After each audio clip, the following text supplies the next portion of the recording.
안녕하세요. 팀 포워드의 발표를 맡은 류재현입니다. 저희의 주제는 재무지표 분석을 통한 기업 재정 안정성 예측입니다. 먼저 발표 순서는 프로젝트 소개, 그리고 EDA와 모델 학습, 그 다음 한국 기업의 예측 및 재무지표의 중요 피처 분석하는 식으로 진행됩니다. 발표 앞서 최근 뉴스를 보시면 경제 위기에 대해 많이 언급됩니다. 보고 계신 분들, 많은 분들께서 주식에 대해서 꽤 관심이 많으실 걸로 예상이 됩니다. 경제를 공부하다 보면 경제 사이클에 대한 얘기가 많이 나오고 있고, 이를 확인해 보면 과거의 사례를 분석한다면 앞으로의 경제 위기에 대한 예측과 대비가 가능하지 않을까? 라고 생각한 게 본 프로젝트의 시작입니다. 저희 프로젝트는 1999년부터 2009년까지의 대만 상장사 데이터를 통해 재무지표를 분석합니다. 그리고 이를 기반으로 한국 기업 등의 부도 위험 기업을 탐지하여 투자자의 의사결정에 도움이 될 수 있는 분석을 목표로 합니다. 사용한 데이터는 일반 재무지표에 명시된 데이터가 아닌 총 95개의 파생 지표로 구성되어 있고 궁극적으로 중요 피처 분석 그리고 예측을 목표로 하고 있습니다. 이제 본론으로 EDA와 모델 학습 과정을 말씀드리겠습니다. 우선 앞서 언급드렸듯 본 데이터는 총 95개의 피처를 담고 있어 컬럼을 이해하고 분석 및 모델 학습을 하기엔 너무 많습니다. 따라서 피처의 특성을 고려하여 5가지 지표로 분류하여 데이터 분석과 학습 및 예측 과정에 활용하였습니다. 이는 데이터 분석에 필요한 가설 설정과 모델 성능 평가 예측에 용이합니다. 그 5가지 지표로는 우선 기업의 이익 창출 능력을 보여주는 수익성, 그리고 외부 충격성에 안전하고 단기 채무 상환 능력을 나타내는 안정성, 회사의 자금 흐름이 안전하고 건전한지를 나타내는 유동성, 자산이 얼마나 효율적으로 운영되고 있는지를 나타내는 활동성, 마지막으로 기업이 성장하고 있는지를 나타내는 성장성으로 구분됩니다. 저희가 모든 지표에 대한 EDA 및 상관계수를 발표에 다 담을 순 없고 대신 유형별로 가설을 세워서 비모수 검정 등을 통해 활용해 검토하였습니다. 수익성 관점에서는 지속적인 주당 순이익이 낮을수록 부도 위험이 크지, 그리고 유동성 관점에서는 단기 채무 상환 능력을 대표하는 당좌 비율의 수치들이 낮을수록, 그리고 안정성 측면에서는 자산 대비 부채 비율을 나타내는 레버리지가 클수록 부도 가능성이 높을지, 또한 활동성과 성장성 측면에서 총 자산 증가율이 낮으면 부도 위험이 큰지, 이런 식으로 가설을 세우며 이후 진행될 학습 모델링과 피처 선택의 기준을 다뤄보았습니다. 가설 검정 이후에는 데이터를 전반적으로 이상치 처리 및 로그 변환, 그리고 중복된 변수 제거 혹은 새로운 파생 변수 생성 등의 전처리 등을 진행을 하였고, 또한 유형별로도 상관계수가 높거나 하는 식의 변수를 선택하고 가공하는 등의 작업이 이루어져서 결과적으로 기존 95개의 피처로부터 50여 개의 피처로 줄여서 학습 모델 구현에 용이하게 될 수 있도록 활용하였습니다. 그 다음 모델 학습의 과정입니다. 저희가 생각했을 때 한두 개의 모델 혹은 그 위에 다른 추가 기법들이 적용되지 않는다면 이 분석 예측 학습 과정에서 편향된 해석 혹은 재무지표의 복잡성을 반영하기 어렵다고 판단하여 분석의 타당성을 높이기 위해 다각도로 분석을 진행해 보았습니다. 예시로 보면 저희가 선택한 데이터셋의 분류 타겟을 보면 부도기업의 비율이 매우 낮아 클래스 불균형의 문제를 야기할 수 있어 스모트 기법을 활용하여 좀 더 부도기업의 비율을 안정적으로 가져갈 수 있도록 하였고, 저희의 학습 모델은 부도기업을 탐지하는 성능을 최우선시하기 때문에 모델의 스레스홀드 값을 조정하거나 부도기업 탐지를 높일 수 있는 피처들을 더 탐색하여 그 피처들을 사용해서 다시 학습하는 방식의 과정들을 담아 보았습니다.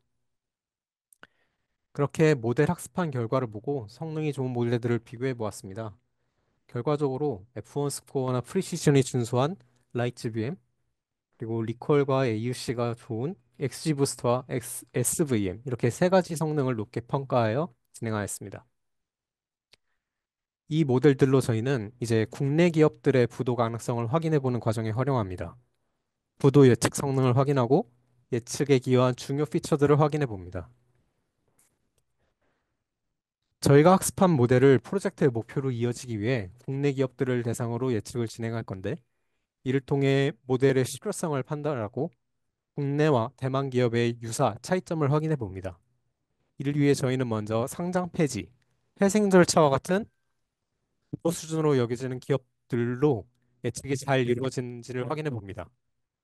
추가적으로 산업별로는 어떤 피처가 크게 작용했는지도 확인해 볼 예정입니다. 예측에 사용한 국내 기업들은 우선 확실한 부도 수준의 어려움이 처했던 기업들을 대상으로 합니다. 그 기업들 중 명확한 사업 보고서를 확보하고 그로부터 모델에 사용된 지표들을 계산할 수 있는 기업들로 추려 예측을 진행해 보려 합니다. 그렇게 지난 10여 년간 건설업, IT, 자동차 산업군 내에서 저희는 다음과 같은 기업을 대상으로 부도 예측 가능성을 확인해 보았습니다. 이 기업들을 예측해 본 결과 XG부스트는 모든 기업에 대해서 부도로 판단하였고 라이트GBM은 한 개의 기업에선 정상, SBM은 전반적으로 예측 성능이 좀 떨어지는 결과를 확인하였습니다. SBM이 성능이 떨어지지만 예측성 실패의 원인을 분석하는 과정에 중요한 시사점을 포함하고 있어 제시하였습니다.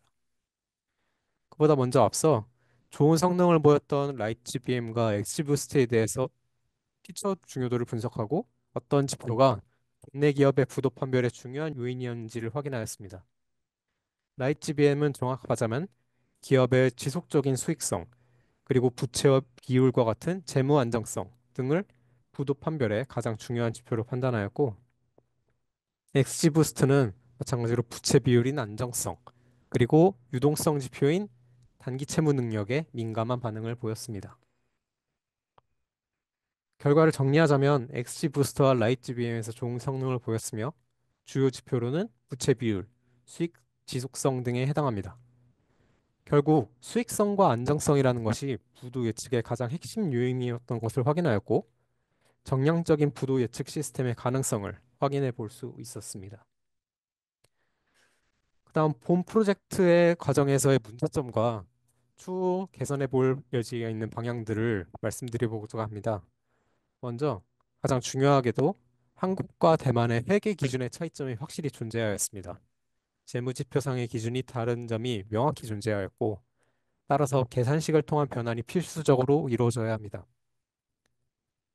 게다가 변환이 이루어졌다 하더라도 각 국가 간의 기업 환경 차이가 예측에 큰 영향을 준다는 것을 확인하였습니다. 대표적으로 채권을 예로 들 수 있는데요. 어음과 같은 특수한 요인들은 같은 피처 내에서도 한국과 대만 사이에 매우 큰 분포 차이를 보였고 이 부분이 SBM 예측 성능 저하에 가장 큰 영향을 끼쳤던 것으로 확인하였습니다. 그 외에도 데이터상으로는 나오지 않는 정성적 위험 요인, 예를 들어 산업 규제, 혹은 정책 변화와 같은 내용들은 다룰 수 없어 뉴스와 같은 종합적인 정보를 곁들여 살펴보는 것이 중요할 거라고 판단하였습니다. 또한 본 프로젝트에서 사용한 데이터셋은 1999년부터 2009년, 즉 2008년도에 있던 글로벌 금융 위기에 해당하는 그 상황을 겪은 기업들에 대해서 분석한 내용이므로 그러한 정보들을 곁들여서 탐색하여 데이터를 분석하는 것이 필요해 보였습니다. 본 프로젝트를 통해 다양한 산업군으로 확장하며 피처를 한국 기업에 특화하여 모델을 개선한다면 저희가 같은 개인 투자자들도 국장에서 현명한 투자를 할 수 있지 않을까라는 기대를 하며 프로젝트를 마치도록 하겠습니다. 감사합니다.